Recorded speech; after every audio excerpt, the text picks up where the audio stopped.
నమస్తే, welcome to V3 news. లక్ష్యం సమాజహితం. ముందుగా హెడ్లైన్స్. హైదరాబాద్ చేరుకున్న ఏఐసీసీ అగ్రనేత రాహుల్ గాంధీ. శంషాబాద్ విమానాశ్రయంలో స్వాగతం పలికిన సీఎం రేవంత్ రెడ్డి.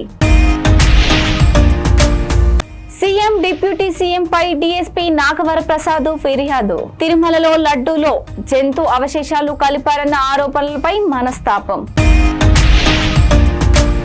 ఆంధ్రప్రదేశ్ ను తెలుగు నాడుగా మార్చాలి. కేరళ వాళ్లకున్న పట్టుదల మనలో ఉంటే మన బతుకులు మారుతాయి. గరికపాటి. నెల్లూరు జీజీహెచ్ పిల్లల వార్డులో అగ్ని ప్రమాదం. దట్టమైన పొగ అలుముకోవడంతో ఊపిరి ఆడక రోగులు ఉక్కిరి బిక్కిరి.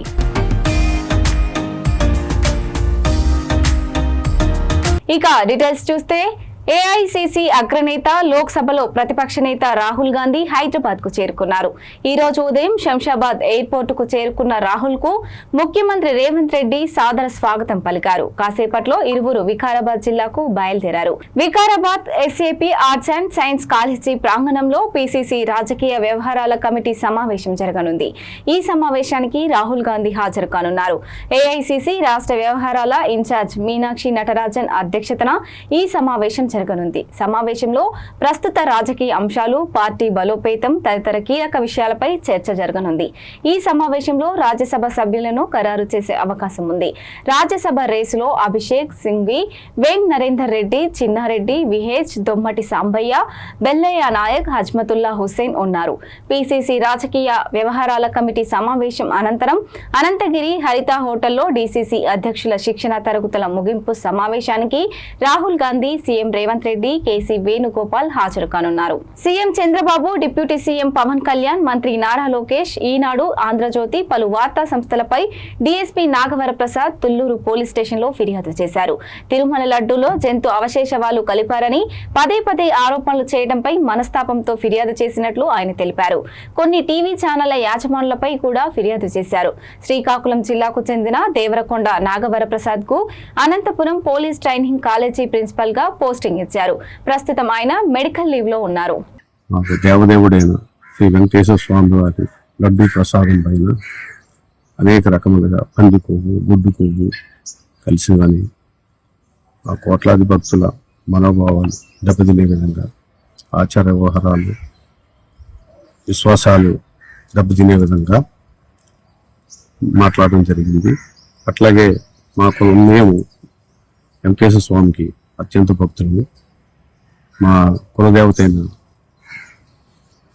ఎరుకల నాంచారమ్మ ఎరుకు చెప్పడం వలన శ్రీనివాసుడు కళ్యాణం జరిగిందని చెప్పేసి ప్రసిద్ధి.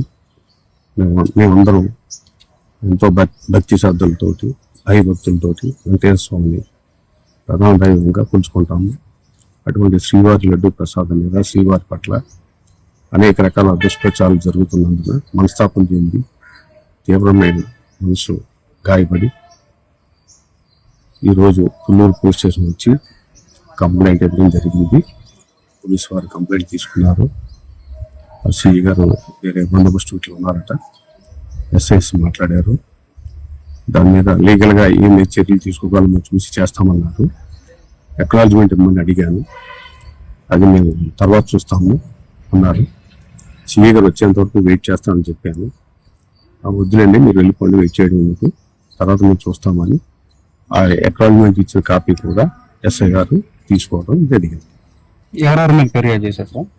శ్రీ నారా చంద్రబాబు నాయుడు గారు, ఆంధ్రప్రదేశ్ సీఎం గారు, నారా లోకేష్ గారు, శ్రీ పవన్ కళ్యాణ్ గారు, టీటీడీ ఈగో శ్యామలరావు గారు, బిఆర్ నాయుడు గారు, ఈటీవీ అధినేత చిరుకు కిరణ్ గారు, వేమూరు రాధాకృష్ణ గారు, ఏబిఎన్, ఆంధ్రజ్యోతి ఛానల్ పేపరు, అట్లా ఈటీవీ, ఈనాడు పేపరు, అలాగే వంశీకృష్ణ మహాన్యూస్ ఛానల్, అట్లాగే ఈ డిబేట్స్ పెట్టి ఈ లడ్డూ ప్రసాదం పట్ల జిగుషాకరంగా మాట్లాడిన అందరిపైన, ఇంక్లూడింగ్ మీడియా మిత్రులు ఎవరైతే ఉన్నారో, అంటే ఈ ప్రసాదం దేవునికి వ్యతిరేకంగాను, లడ్డూ ప్రసాదానికి వ్యతిరేకంగాను ఎవరెవరైతే కొంచెం ఎట్లా ఈ విధంగా వినడానికే జిగుప్స కలిగించే విధంగా డిబేట్లు పెట్టి అసభ్యకరమైన పదాలను ఉపయోగించారు. వారందరిపైన ఇంకెవరెవరు ఉంటే వాళ్ళందరిపైన ఏ తేదీలో ఇప్పుడు ఎక్కడెక్కడ ఏ విధంగా చేశారు అనేది పునఃస్పష్టంగా రాసి రిపోర్ట్ ద్వారా ఇవ్వడం జరిగింది. దాని మీద లీగల్ యాక్షన్ తీసుకుంటామని పోలీసు వారు చెప్పడం జరిగింది. బట్ అక్నాలెడ్జ్మెంట్ మాత్రం ఇవ్వడానికి నిరాకరించారు. అది కొంతసేపు వెయిట్ చేసి చూస్తాను, ఎట్లా నుంచి తీసుకుంటాను, లేదనుకుంటే నెక్స్ట్ ప్రొసీజర్ ఫాలో. మీరు ఇంత దూరం వచ్చి కంప్లైంట్ అయ్యారు కారణం ఏంటి సార్? అక్కడ నేను ప్రస్తుతం నేను నివాసం ఉండేది విజయవాడలోనే. ప్రస్తుతం మెడికల్ లీవ్ లో ఉన్నాను. ఇంతకుముందు ఎక్కడ చేశారు? ఇది ఫస్ట్ గా సెక్రటేరియట్ లో సమ్ ఎమ్మెల్యేస్ మినిస్టర్స్ వాళ్ళ సమావేశంలో ఇది ఫస్ట్ గా సీఎం గారు మాట్లాడడం జరిగింది.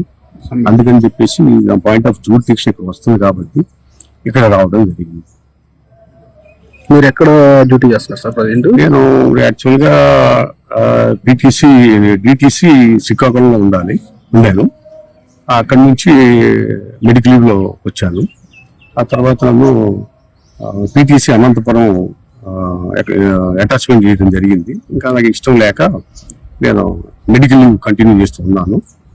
ఈ సందర్భంలో ఇవన్నీ చూడడం వల్ల తీవ్రమైన మనస్తాపం చెంది నా మనసు గాయమై ఈ కంప్లైంట్ ఇవ్వడం జరిగింది. మీరు ఏదో వాలంటీర్ రిటైర్మెంట్ అడిగినా కూడా ఇవ్వటం లేదు, గవర్నమెంట్ ఇబ్బంది పెడుతుంది అన్నట్లుగా తెలిసింది. అంటే వాలంటీర్ రిటైర్మెంట్ ఇచ్చానండి.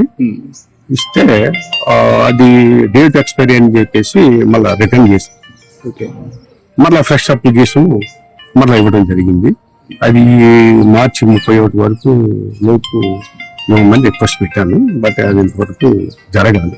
నేలపాడులో నిర్మాణంలో ఉన్న గెజిటెడ్ అధికారులు టైప్ 1, టైప్ 2, గ్రూప్ డి ఉద్యోగాల పోర్టళ్లను మంత్రి నారాయణ సోమవారం పరిశీలించారు. మంత్రి మాట్లాడుతూ వైసీపీ నా మీద కూడా కేసులు పెట్టిందని, ఇన్నర్ రింగ్ రోడ్డు అలైన్మెంట్ లో 2001లో విజయవాడ సమీపంలో ఈడుపుగల్లులో కొన్న 60 సెంట్ల నా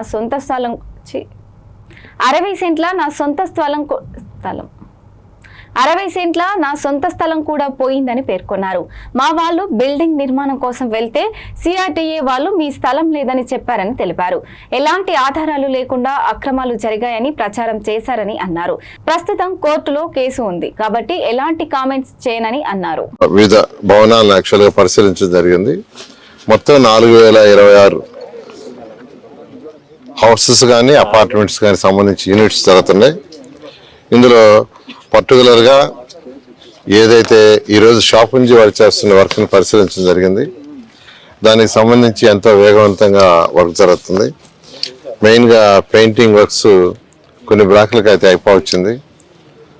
ఇంటర్నల్గా ఫ్లోరింగ్ కంప్లీట్ అయిపోయింది. తర్వాత ఎంఈపీ వర్క్స్ జరుగుతున్నాయి. ఎలక్ట్రికల్ వర్క్స్, ప్లంబర్ వర్క్ కూడా పూర్తి అయిపోయింది. ఈ విధంగా యాక్చువల్గా వాళ్ళు మేజర్ వర్క్ కంప్లీట్ చేసి ఇప్పుడు యాక్చువల్గా roads, drains, basic infrastructure, STP, drinking water దాని మీద ఫోకస్ పెట్టున్నారు. అదేవిధంగా ఈ జడ్జెస్ బంగ్లాస్ తీసుకుంటే గౌరవనైన భారత సుప్రీంకోర్టు జడ్జి గారు యాక్చువల్గా రావటం, వారు చీఫ్ జస్టిస్ వారి చేతుల మీద నిన్న జ్యుడిషియల్ అకాడమీ శంకుస్థాపన జరిగింది. అదేవిధంగా AP high court judges guest house దానికి ఫౌండేషన్ జరిగింది. అదేవిధంగా జడ్జెస్ ఎన్క్లేవ్ ఇన్ఫ్రాస్ట్రక్చర్ ఏదైతే వాళ్ళ యొక్క హౌసెస్ ఉన్నాయో దానికి యాక్చువల్గా ఇనాగరేషన్ కూడా చేయడం జరిగింది. ఇది కాకుండా international cancellation and mediation institution ఇస్తామని చెప్పారు. దాని మీద ఇమీడియట్గా సిఆర్డీఏ వర్క్ చేసి ల్యాండ్ ఐడెంటిఫై చేసి వారిచ్చే డైరెక్షన్ ప్రకారం దాని మోడల్ ప్రకారం దాన్ని కూడా టెండర్ పిలవటం జరుగుతుంది. అయితే ఏది ఏమైనప్పటికీ ఈ యొక్క వర్క్స్, ఈ యొక్క బిల్డింగ్ సర్స్ అన్ని 2014-19లో స్టార్ట్ చేసినవి. అయితే గత ప్రభుత్వం 3 ముక్కలు ఆటాడి రాజధాని పక్కన పెట్టి రైతులను అనేక ఇబ్బందులు పెట్టి ఇక్కడ ఒక వర్క్ కూడా చేయలే. పాప ఏ కాంట్రాక్టర్లు అయితే ఇక్కడ కాంట్రాక్ట్ చేశారో వాళ్ళ యొక్క మెటీరియల్, వాళ్ళ యొక్క కాంట్రాక్ట్స్ క్యాన్సిల్ చేయలేదు, మెటీరియల్ తీసేవానిలేదు. 5 సంవత్సరాలు వాళ్ళ మెటీరియల్ తీసేవానిలా. అయితే బ్యాలెన్స్ మెటీరియల్ ఉంటుంది కదా, సిమెంట్ కావచ్చు, స్టీల్ కావచ్చు, వాటిని తీసేబాని లేదు, క్యాన్సిల్ చేయలేదు, అనేక ఇబ్బందులు పడ్డారు. అయితే ఈ ప్రభుత్వం వచ్చిన తర్వాత టెక్నికల్ కమిటీ అధికారులతో వేసి అనేక దఫాలు డిస్కస్ చేసి ఎటువంటి లీగల్ ఇష్యూస్, కోర్టు ఇష్యూస్ రాకుండా అవన్నీ సాల్వ్ చేసి వాటిని అథారిటీలో పెట్టి క్యాబినెట్లో పెట్టి అప్రూవ్ చేసి తర్వాత మళ్ళా టెండర్లు పిలవటం జరిగింది. అయితే టెండర్లు పిలిచే లోపల వర్షాలు రావటం, ఈ సంవత్సరం అధికంగా 4 నెలలు వర్షాలు వచ్చి ఆల్మోస్ట్ నవంబర్ దాకా వర్క్ చేయలేకపోయారు. నవంబర్ ఎండ్ నుంచి వర్క్స్ ఎంతో వేగవంతంగా జరుగుతున్నాయి. ఆల్మోస్ట్ తీసుకుంటే డిసెంబరు, జనవరి, ఫిబ్రవరి 3 నెలలే. ఈ 3 నెలలలో ఎంతో వర్క్, అటు హౌసెస్ కావచ్చు, రోడ్స్ కావచ్చు, ట్రంక్ రోడ్స్ కావచ్చు, లేఅవుట్స్ రోడ్స్ కావచ్చు, ఐకానిక్ టవర్స్, అసెంబ్లీ కానీ, హైకోర్టు కానీ, అదేవిధంగా 5 అడ్మినిస్ట్రేటివ్ టవర్స్ కానీ ఎంతో వేగవంతంగా జరుగుతున్నాయి. ఇవన్నీ కూడా అనుకున్న టార్గెట్ ప్రకారం ఏదైతే వాళ్ళకి టెండర్ టైమింగ్స్ ఇచ్చామో దాని ప్రకారం వాళ్ళందరూ కంప్లీట్ చేస్తారు. దాన్ని రెగ్యులర్గా మానిటరింగ్ చేస్తున్నారు. ఇప్పుడు శ్రీనివాస్ గారు అయితే దీని మీద స్పెసిఫిక్గా రోజు హాఫ్ డే కూర్చొని యాక్చువల్ రివ్యూ చెప్తున్నాను. జీతాలు ఇవ్వలేదని ధర్నా కాదు, యాక్చువల్గా వాళ్ళకి ఏదో వాటర్ ఫెసిలిటీ ఆ రోజు మార్నింగ్ షార్టేజ్ అయిందని యాక్చువల్గా లేదు, వాళ్ళకి జీతాలు ఇచ్చారు. నేను కనుక్కున్నా యాక్చువల్గా డ్రింకింగ్ వాటర్ మార్నింగ్ 7కి వచ్చిందని ఆ రోజు. అది తప్పే, దాన్ని యాక్చువల్గా ఇమీడియట్గా పిలిచి నేను అడిగాను. అది కరెక్ట్ చేశాను సార్, ఇబ్బంది లేదు. ఆ రోజు కాస్త ఇబ్బంది అయిన మాట వాస్తవం అని అన్నారు. అటువంటి ఏదన్నా ఉంటే అటు చేస్తాను, ఎందుకంటే పెద్ద కంపెనీలు కాబట్టి ఎప్పుడన్నా ఒకరోజు ఏదైనా కారణాల వల్ల వాటర్ డిలే అయింది. ఆ రోజు నేను యాక్చువల్గా చూశాను, మీ వీడియోలో చూశాను. చూసి ఇమీడియట్గా ఫోన్ చేసి పిలిపిస్తే లేదు సార్ అది మీరు అట్లా ఏం లేదు, అందరికీ చెప్తాము. అంటే రచ్చ ఏం లేదు, అంతా ట్రాన్స్ఫర్. అంటే కేరళను కేరళం అని మార్చినట్లే ఏపీని కూడా తెలుగునాడుగా మార్చాలని ప్రవచనకర్త గరికపాటి నరసింహారావు డిమాండ్ చేశారు. ఆంధ్రప్రదేశ్ అనేది తెలుగు మాట కాదు, ఉత్తరప్రదేశ్ ఎలానో ఆంధ్రప్రదేశ్ కూడా అంతేనని, తెలుగుదనం మన రాష్ట్రం పేరులో లేదని ఆయన తేల్చి చెప్పారు. తమిళనాడులా తెలుగునాడు అని మార్చేందుకు మాజీ సీఎం ఎన్టీఆర్ ప్రయత్నించారని గరికపాటి గుర్తు చేశారు. కేరళ వాళ్లకున్న పట్టుదల మనలో ఉంటే మన బతుకులు కూడా మారుతాయని చెప్పుకొచ్చారు. కేరళం అని మార్చారు. మన ఆంధ్రప్రదేశ్ రాష్ట్రాన్ని కూడా ఎన్టీ రామారావు గారు ఆశయానికి అనుకూలంగా తెలుగునాడు అని మార్చినాడు. మనకు ఖచ్చితంగా జాతీయాభిమానం ఉంటుంది. తెలుగునాడు అని మార్చాలి. ఆంధ్రప్రదేశ్ తెలుగు మాట కాదు, నాకేం మొహమాటం లేదు చెప్పడానికి. ఉత్తరప్రదేశ్ ఎంతో, హిమాచల్ ప్రదేశ్ ఎంతో, మధ్యప్రదేశ్ ఎంతో, ఆంధ్రప్రదేశ్ కూడా అంతే. తెలుగుదనం మన రాష్ట్రం పేరులోనే లేదు. ఎన్టీ రామారావు గారు తెలుగునాడు అని మార్చడం కోసం నానా యాతనలు పడ్డాడు ఆయన. మళ్ళీ తెలుగునాడు అని మార్చాలి, తమిళనాడు లాగే తెలుగునాడు అని మార్చాలి. ఒక సున్నా లేకపోతే వాళ్ళకి ఇబ్బంది ఏందా? కేరళ వాళ్ళు వెంటనే మా రాష్ట్రం, మా భాష కేరళం అని మార్చాల్సిందే అనుకున్నారు. అటువంటి పట్టుదల మనలో వస్తే రాష్ట్రం పేరు కాదమ్మా, తెలుగు ప్రజల బతుకులు కూడా మారతాయి ఖచ్చితంగా. సింగపూర్ కేంద్రంగా పనిచేస్తున్న ఐటీ సేవలు డిజిటల్ ట్రాన్స్ఫర్మేషన్ సంస్థ ఆప్టిమమ్ సొల్యూషన్ జపాన్కు చెందిన గ్లోబల్ కన్సల్టింగ్ సంస్థ ఏబిఎంలు హైదరాబాద్, చెన్నై నగరాల్లో సమగ్ర గ్లోబల్ కేపబిలిటీ సెంటర్లను ప్రారంభించాయి. హైదరాబాద్ లో జరిగిన కార్యక్రమంలో ఇరు సంస్థల ప్రతినిధులు బల్వంత్ జైన్, తాకాహిరో యమడా మాట్లాడుతూ రాబోయే రోజుల్లో గ్లోబల్ ప్రోగ్రాంల అమల్లో పెరుగుతున్నట్లు వాటాను భారత కేంద్రంగా కొనసాగించాలన్న దిశగా పనిచేస్తామని అన్నారు. ఈ కార్యక్రమంలో జపాన్, సింగపూర్ దేశాలతో పాటు హైదరాబాద్, చెన్నై ప్రతినిధులు పాల్గొన్నారు. నెల్లూరు ప్రభుత్వ ప్రధాన ఆసుపత్రి జీజీహెచ్ లో అగ్ని ప్రమాదం సంభవించడంతో పెను కలకలం రేగింది. ఆసుపత్రిలోని పిల్లల వార్డులో ఒక్కసారిగా భయాందోళనకు గురయ్యారు. ప్రాథమిక సమాచారం ప్రకారం విద్యుత్ షార్ట్ సర్క్యూట్ కారణంగానే ఈ మంటలు అంటుకున్నట్లు తెలుస్తుంది. వార్డులోని వైరింగ్ నుండి ఒక్కసారిగా నిప్పురవ్వలు ఎగిసిపడి క్షణాల్లోనే పొగ కమ్మేయడంతో పెను ప్రమాద సంకేతాలు కనిపించాయి. అయితే మంటల్లో చెలరేగిన సమయంలో వార్డులో భారీగా దట్టమైన పొగ అలుముకోవడంతో ఊపిరి ఆడక రోగులు ఉక్కిరిబిక్కిరయ్యారు. ముఖ్యంగా పసిబిడ్డలు ఉన్నవారు కావడంతో తల్లులు తీవ్ర ఆందోళనకు లోనయ్యారు. సమాచారం అందుకున్న వెంటనే ఆసుపత్రి సిబ్బంది, అగ్నిమాపక దళం రంగంలోకి దిగింది. మంటలు మరింత వ్యాపించకుండా అదుపు చేసేందుకు చర్యలు చేపట్టారు. వార్డులో చిక్కుకున్న పసిపిల్లలను, రోగులను సిబ్బంది సురక్షితంగా వేరే వార్డుకు తరలించారు. అదృష్టవశాత్తు ఈ ప్రమాదంలో ఎటువంటి ప్రాణ నష్టం జరగలేదని ప్రాథమిక నివేదికలు చెబుతున్నాయి. కానీ భారీగా పొగ కమ్మేయడం వల్ల చిన్నపిల్లల ఆరోగ్య పరిస్థితిపై వైద్యులు ప్రత్యేక నిఘా ఉంచారు. ఇవి ఇప్పటివరకు ఉన్నటువంటి news bulletin updates. Stay tuned, watching to VT News, Laksham Samaj Hitam.